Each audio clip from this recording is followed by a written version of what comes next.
Good evening. Welcome to another edition of the Press Club with me, Kendall Burton and Earl Buske, where we review the stories making the news every week. Before we get into our discussion, we usually start with a review of the headlines of the papers of the day. We'll start with the Nationwide, the official government paper today. All around the Caribbean growth projected. That's the Nationwide newspaper. The Mirror newspaper, the headline, Taiwan celebrates its 104th birthday. And the Voice newspaper, security fear, Mary Francis calls for DPP action on impacts report. And of course, the Star taking us back with a picture of Michael Gabo Alexander. Kenny's dilemma, cops or dollars? Yeah. And the second headline here, police, there never was a death list. Mr. Buske, what stories stuck out in your mind this week? Well, the police has been in the news all week, whether it's about the definition of a death list, whether it's about investigating the possibilities of taking the government to court, whether it's about demanding that the impacts report be acted upon or made available, whether it's about planning a protest march against the government, whether it's about being invited by the leader of the parliamentary opposition to join the UWP's protest march on the 22nd of October. Her actual invitation was that whoever's on leave can join our march. And she went overboard at the meeting in Castries Southeast to let the police know and offered assurances that they can count on her support. So that, you know, for all of these reasons, I think the common thread throughout the news this week was the continuing debate and discussion about the police force. What is becoming absolutely more clear, though, is that the spokesperson for the police, and it depends on who you're speaking to, the gazetted officers say they are not represented by the Police Welfare Association. Some junior police officers say, listen, we're not members. Actually, it is unconstitutional. You know, elections have been delayed. So there are even those beginning to start to question the constitutionality of Cameron Law's position as president, and I suppose that may or may not have had to do with the fact that he undertook the unusual step of calling a press conference at which as indicated in one of the newspapers, the Star's front page police, there was never a death list.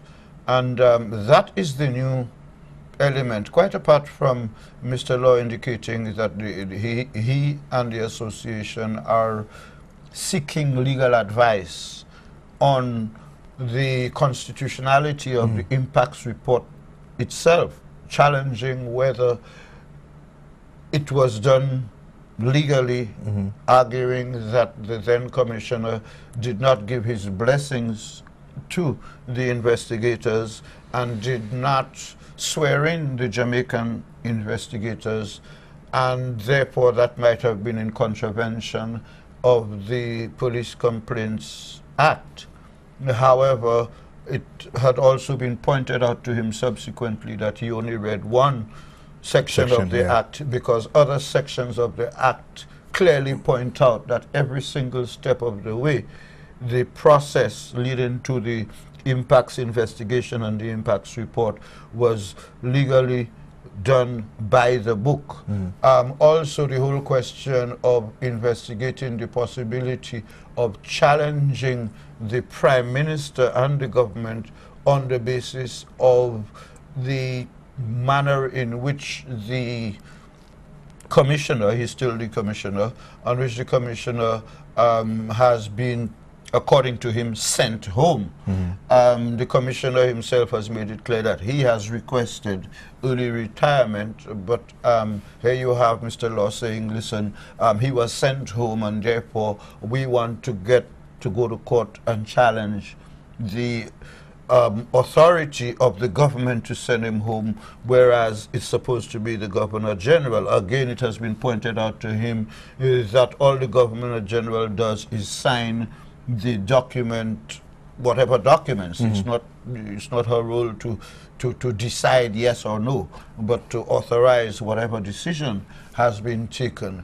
So that when you put all of this together, and of course there were reports which Mr. Law didn't speak about, but there were reports in the media that the Police Welfare Association had in fact met, and at that meeting the persons attending were told, the police officers were told to prepare to participate in a police protest march. So that takes me into the second part of my main headlines all week was about protest march.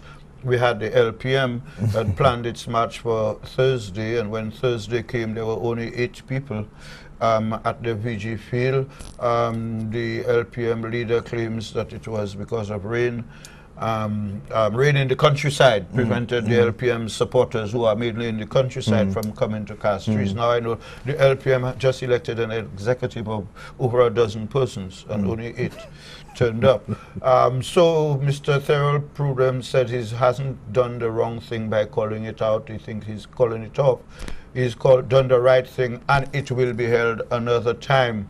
At the same time, the United Workers' Party announced that its march is going to be on the 22nd of October, and of course sidestepping the invitation by Mr. Prudent, calling on the UWP supporters to join the march, saying that the LPM march is for UWP, it is for disenfranchised SLP, it is on behalf of remand prisoners at Bordelais, it is on behalf of all unemployed, because the effort was to present a petition to the Prime Minister with the names of all unemployed persons. So the UWP has indicated that it's calling on its people to join its own march, and of course the leader of the parliamentary opposition has said that that march is going to be a test to determine